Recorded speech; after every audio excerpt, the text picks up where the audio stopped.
Okay, let's see. Kay, are you at the back of the room? Can you get Jeremy and make sure that he's in there and we can be ready? Oh, okay.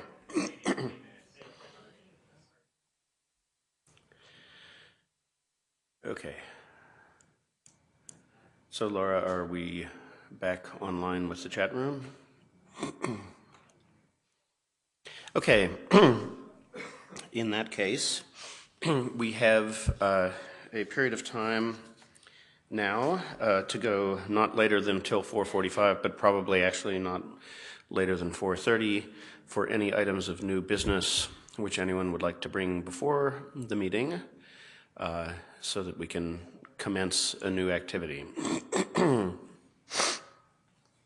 Pardon me, allergies are still bothering me. So, from in the room, is there anyone who would like to raise an item of new business?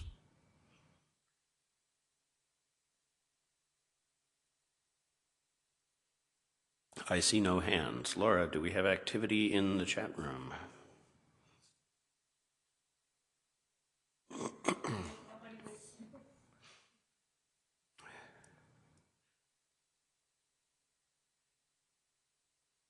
I'll wait a few minutes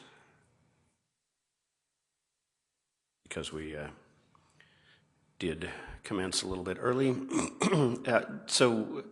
Jamie, how many people are out in the hall right now? Not a lot, okay. So I'm not going to worry that we're not being inclusive.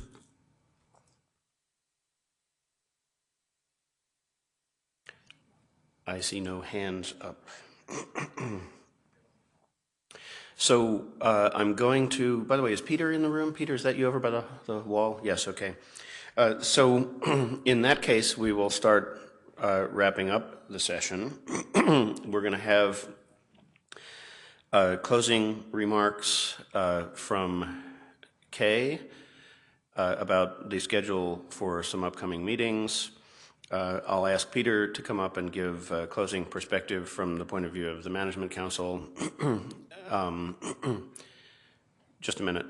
I have a question here in the audience. And then Jeremy has some news for us from the NPO, and I'll have some concluding remarks. Can we get a microphone to Kalia in the back? I believe she wants to say something.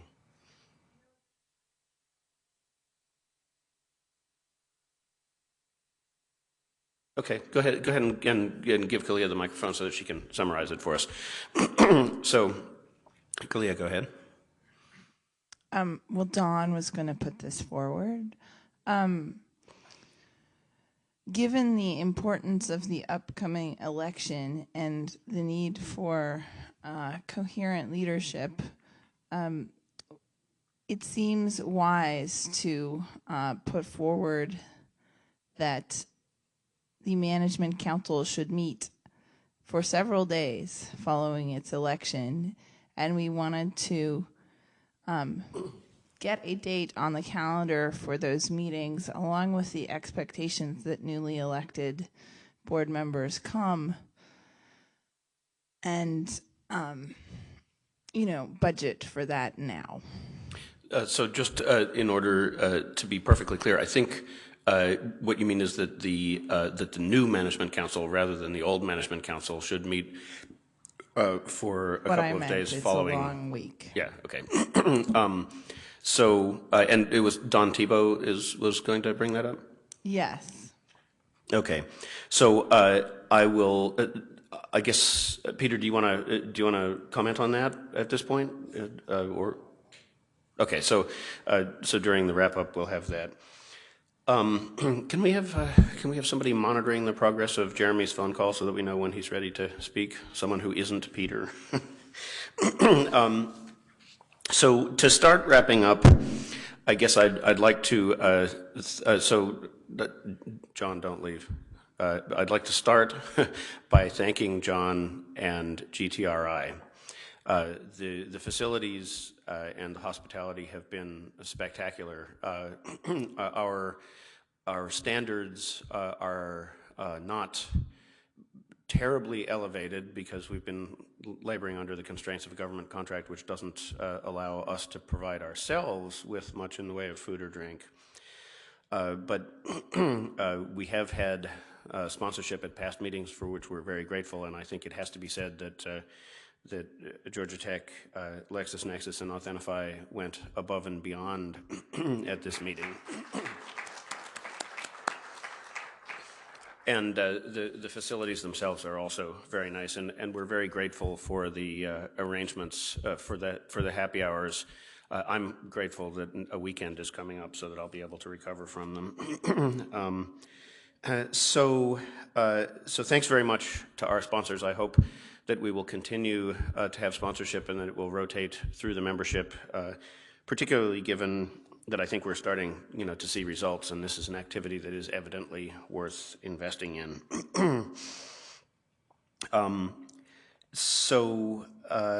Before I say anything else, I guess I'd like to invite Kay up to tell us a little bit about what the schedule for our future meetings is going to be.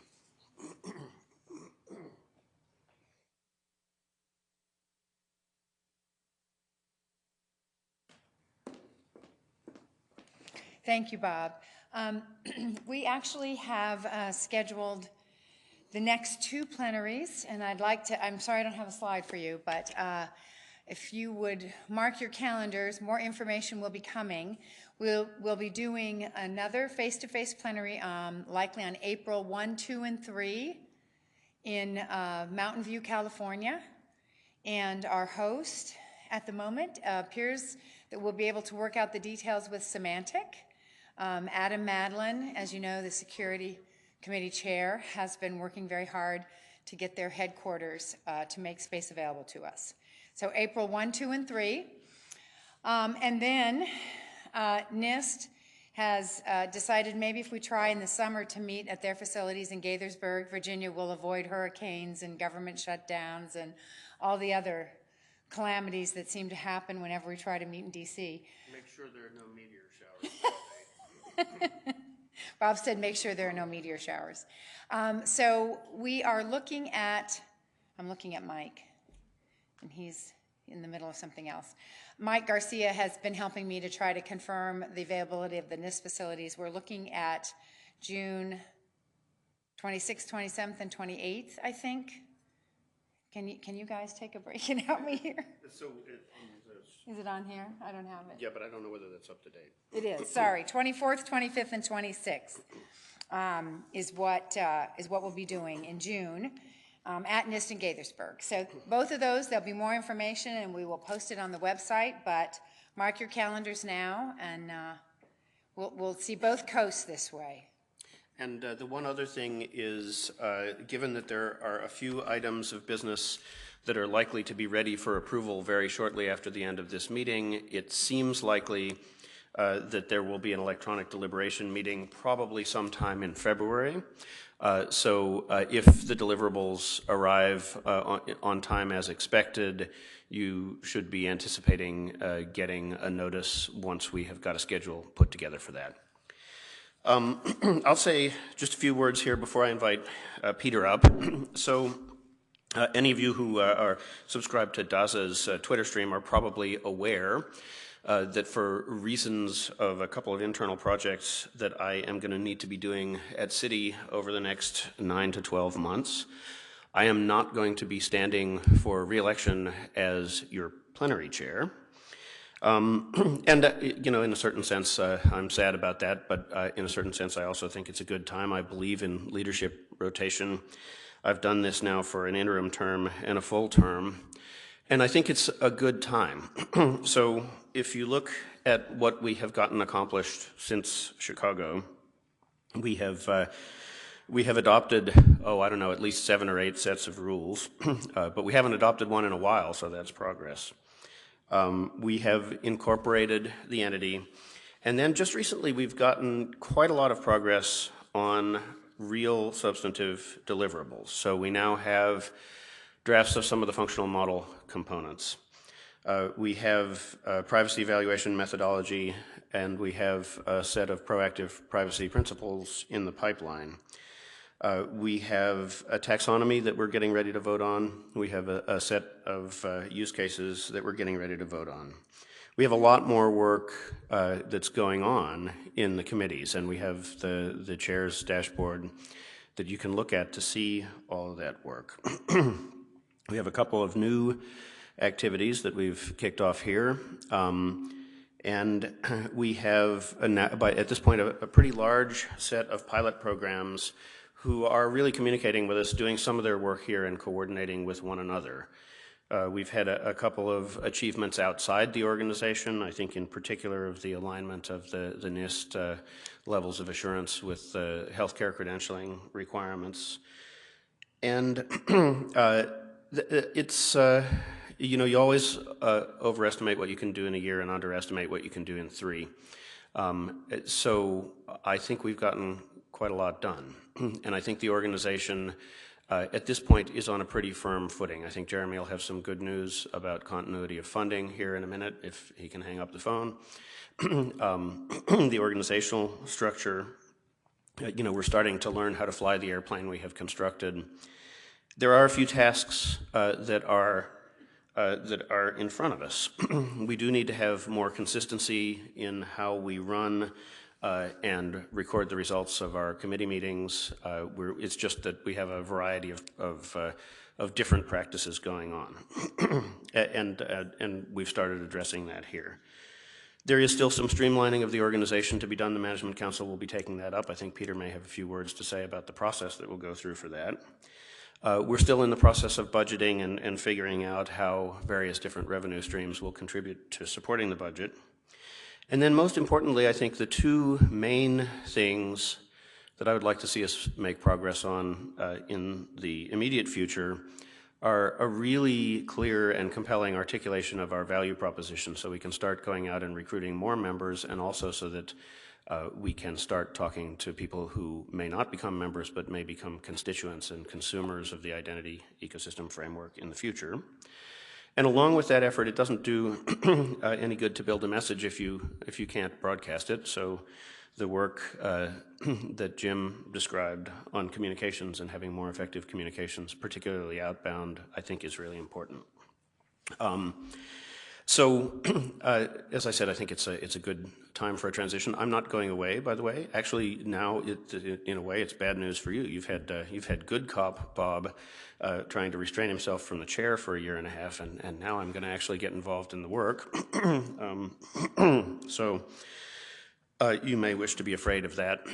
So I'll still be here participating. But the main point of this isn't to give you a lot of my own personal biography, but just to remind you that the call for candidates for the first round of our next set of elections, which will include my position, opened yesterday. I think it's yesterday. I'm not good at calendars. It was sometime this week, probably yesterday, and it will close on February 5th. So the first round of elections will elect the Management Council chair and vice chair, the plenary chair and vice chair, and the 2 at-large Management Council delegates. I would commend to your attention the nominating process. People do have to be members in good standing in order to be nominated, and you should nominate people because you'll need people to be in these offices. So do pay a bit of attention to that. So that we will have somebody. By the way, I'll still, since it's April 1st, I'll still be in the chair at the next meeting. But at the meeting after that, unless you don't want anybody speaking from the podium, you better nominate someone. Thanks very much for all of your hard work here. I think it was probably the most productive meeting so far. I think it was a very good meeting. Peter, would you like to come up and give a few thoughts? Bob? Quick clarification. We sent an email out yesterday about the election schedule, and the deadline that we need the candidate recommendations or the nominees forms filled out is February 1st. Just wanted to clarify As that. I mentioned, I'm not very good at calendars. So as Laura reminds me, the deadline for nominating people to these positions is February 1st. So if you wake up and see a groundhog, you have missed your opportunity.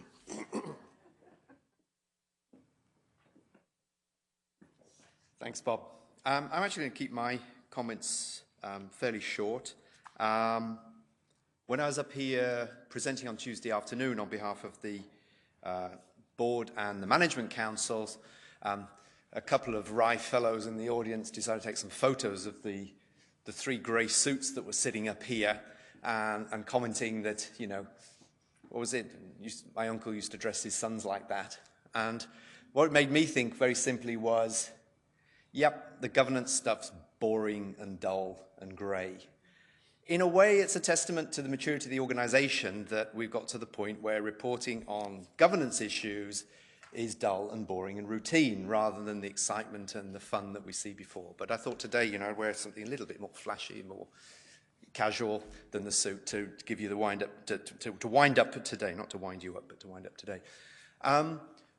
My main issue, or the main thing that I want to raise in summing up today, follows on from that comment about the nature of governance, and Bob hinted at that as well in his comments. We have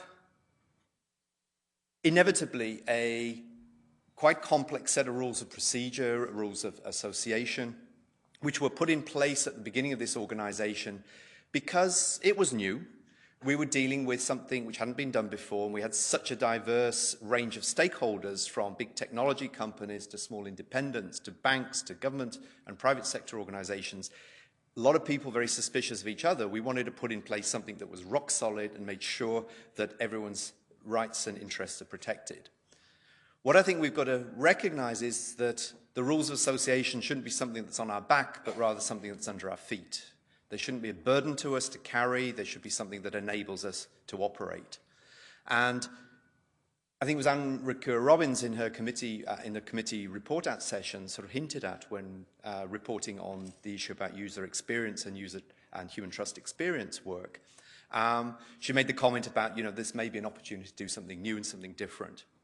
One of the action items I've taken on as chair of the Management Council, following brief introduction of the issue on this on Tuesday, was to do a sort of review about how the Management Council in particular moves away from being the sort of micromanaging body in the way of process, leaving the governance issues more to the board, and is more focused on its core mission, which is trying to enable the flow of work and getting us to a point where deliverables and work that's coming up in committees is able to smoothly transition through to being something adopted by the whole plenary.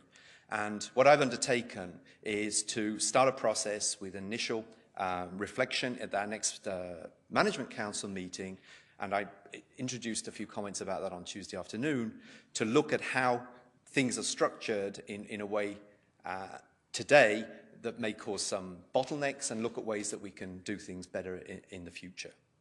So I think the commitment I'm making as chair of the Management Council is to do the straw man, to get some initial ideas on that process, to have the Management Council as a board which representing all of the stakeholder communities involved in IDESG, start that reflection about how we really get things going. Because it's clear there's a lot of drive, there's a lot of work being done. I think in terms of the substance of the discussions this week, we've stepped up the game as well. There's a lot of stuff that's being done. There's still a lot of stuff that remains to be done. And one of the underlying concerns seems to be we've got to be able to get this out the door, and we've got to be able to work and get this moving forward. So I want to start that process, and we will take that through to the plenary, take that to the full membership, and we'll be coming back to the plenary with some detailed recommendations on how we do that. That was the main comment I wanted to make. As Bob said, the elections are coming up. I haven't made my mind up yet about whether to restand again. But what I would say is the strength of an organisation is also on the energy that's put in the election process. Contested elections are a good idea. People standing against each other, giving different points of view, challenging, stayed and set in the way views of some people, and trying to renew and getting new blood in is part of the process. And I think that's something we all need to recognise. And certainly none of us are perfect in the work we do. And I certainly welcome the opportunity, if I do stand, for other people to put their names forward and hat into the ring. And who knows, they'll do a better job than I do. The important thing is that the elections are a key part of the process. And it's not just stepping up to put your name forward, but also encouraging people to vote and to participate in those elections. So I just commend the election process to you as something which is important to our organisation. Thanks everyone for turning up. I think it's good that we have so many people in person or online, and I think we're still waiting for Jeremy or Mike. But there's Laura. You say there's a comment. Yeah, I just have a comment from Colin Wallace on the remote session. He says, a comment, now that the IDESG is making solid progress, I wonder what effect that will have on those larger organizations not at the IDESG table, and will we be ready to receive them? Or conversely, what does IDESG do if they continue to not come? Only offered as a parting thought to take away from the event. I think it's a valid question. It links back to what Bob was saying about articulating the value proposition and getting the message out as part of our external communications and outreach. I think many of the larger organizations have been, if not sitting at the sidelines, they've been sort of 1 foot in, 1 foot out, wondering where we're going. And I think the sooner we are clearer about what the value proposition is to them, give them a sense of the vision of what we're doing, and that it's compatible with what they're interested in and may even be beneficial to what they're doing. That is the message I think we need to take out into the larger organizations.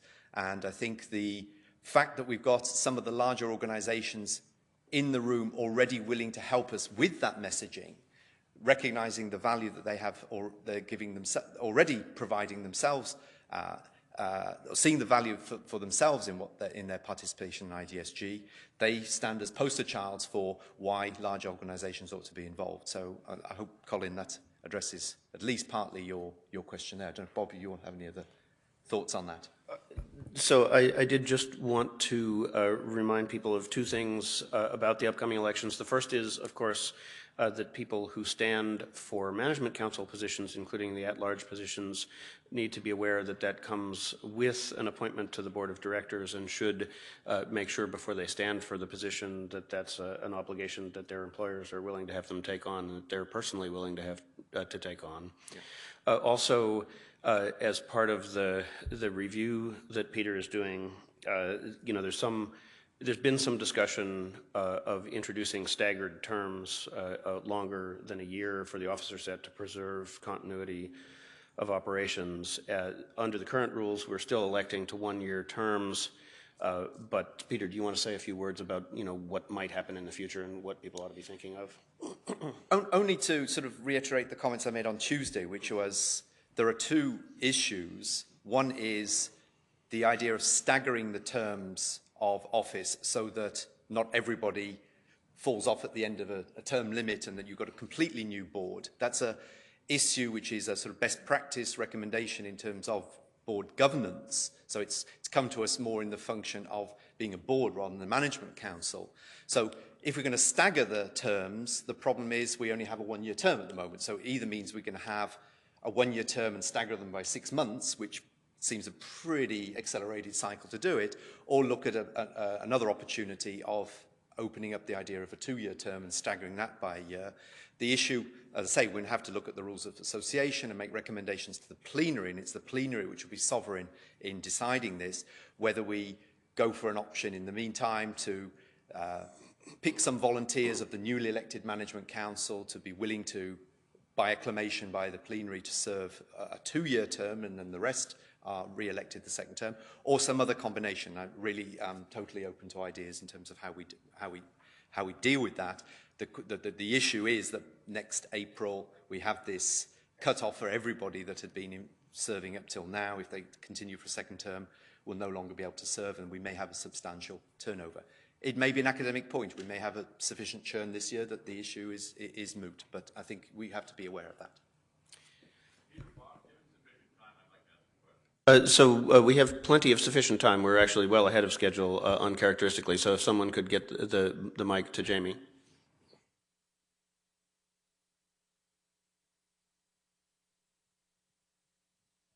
be told I need a mic, but I understand we're broadcasting. Yeah. If you can shout to California, you can put the mic down. Let's not test that. I'm had the benefit of a conversation with the Inc.'s new treasurer over lunch, and this made me think of something that I wanted to ask you two. Here is my theory. NIST is going to help fund the organization's next year of existence. Thank heaven. And thank you, Jeremy, and everyone with you.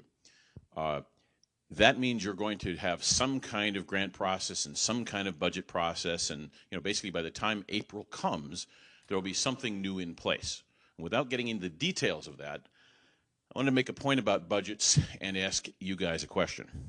Here's my point.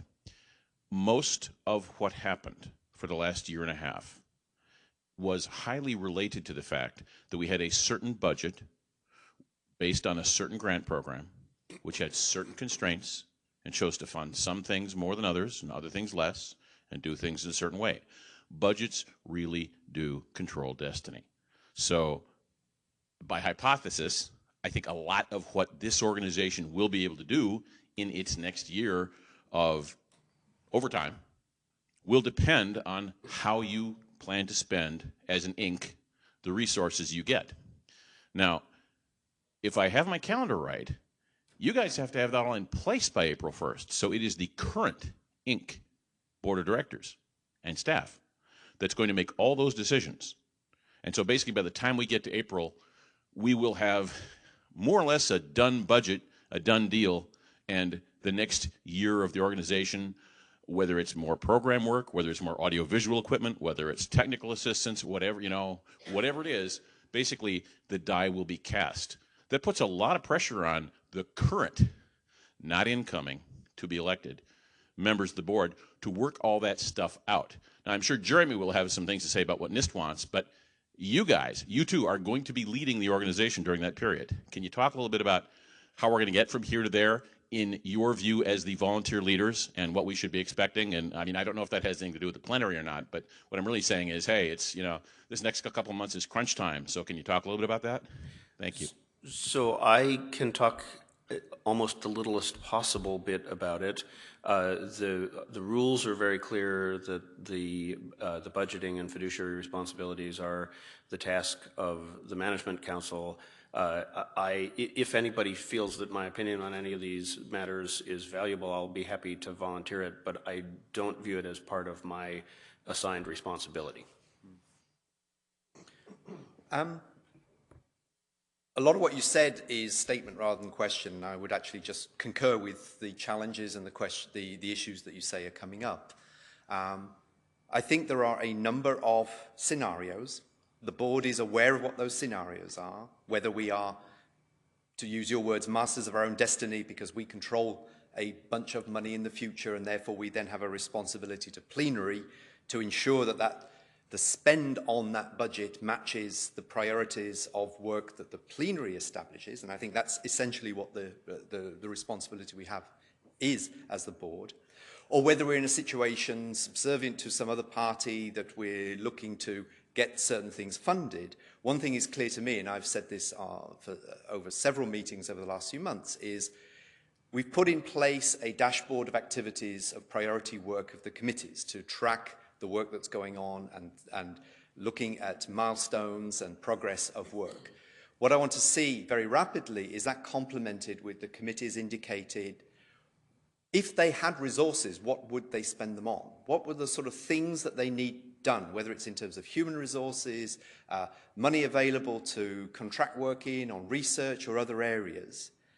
Now, the sky isn't the limit on this. There's a fixed budget, and in any the art of politics is the art of the possible in terms of allocating resources based on a limited number of resources against competing demands. And I think in that sense, and I think that's probably the most germane point to your question, is the role of the board is to ensure that activities are funded and available to be funded in proportion to what is available in terms of income, and having that as much as possible reflect the priorities of work to be done, which is what the plenary's job is. So in that sense, it's with all the principles of good governance, fiduciary responsibility, and so on. That's going to be my focus in terms of the executive team, in terms of preparing that. There are things we need to get in place. We're on it already. My hair's got grayer in the last few weeks precisely because of some of the things on this. There's a lot of work done and there's a lot of work still to be done. we're certainly fully aware of all the consequences and all the elements that that rely on the decisions we make there. And my objective is to ensure that we come to the plenary with a budget, if we have own resources, that reflects as much as possible the priorities of work that we need done. I don't underestimate the task for that, and I have no idea, none of us have any idea of what sort of figures we're talking about and what process is available yet, because those haven't been announced, but we're on it. Which is, I think, probably a good segue into Jeremy. I have to give my apologies because I have to... You got to run. I've got to run. I've got a cab waiting for me outside, and catch up with you all in April 1st. Thank you, Peter. Yep. All right. Good to see you. A Cheers. point of clarification for Jamie before you run. The April is not necessarily a date that is as relevant as July. The current funding on the grant to TFS is expected, I believe, right now to run, through around the end of June or so. We're eyeing the last plenary, I believe, June 24th, that NIST will host, and we shouldn't be shut down this time barring a natural disaster or congressional catastrophe. What that does introduce, however, with elections and potential changes in the board is if IDESG Inc. is going to be submitting a bid during that time while its board is changing, that could introduce some interesting variables. So it will be important to plan for those. With that, am I up now? You are up now. Well, I had actually three things. One, first of all, to say thank you to all of you for your participation and your investment and time in this organization these last few days. And special thanks again to GTRI, who was just absolutely stellar in putting on a great everything for us. And also our sponsors, LexisNexis and Authentify. It was nice to see a plenary like this.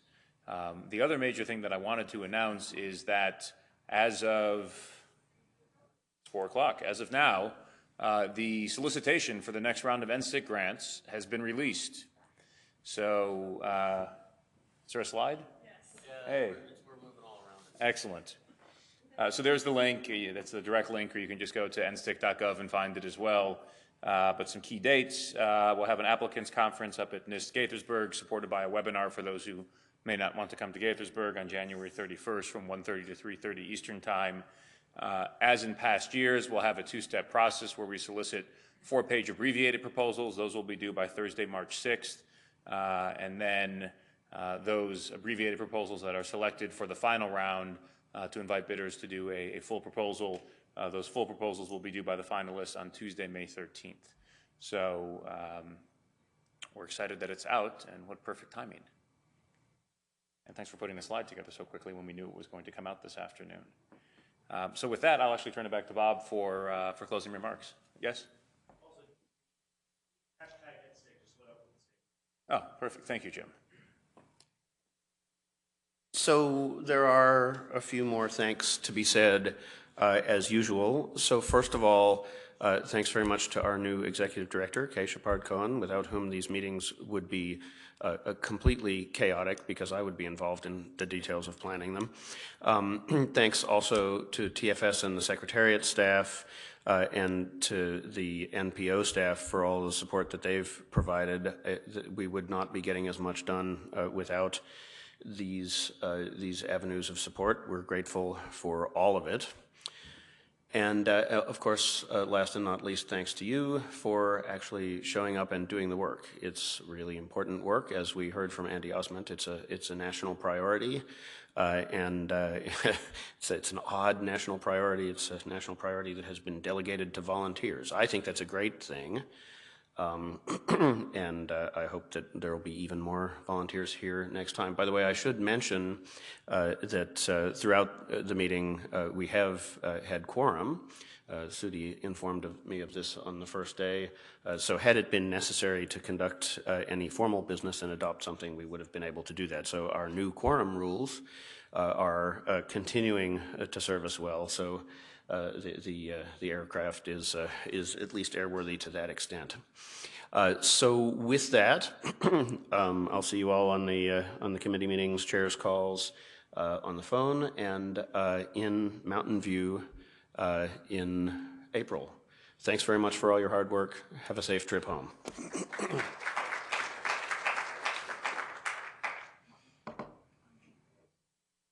Oh, and we are adjourned.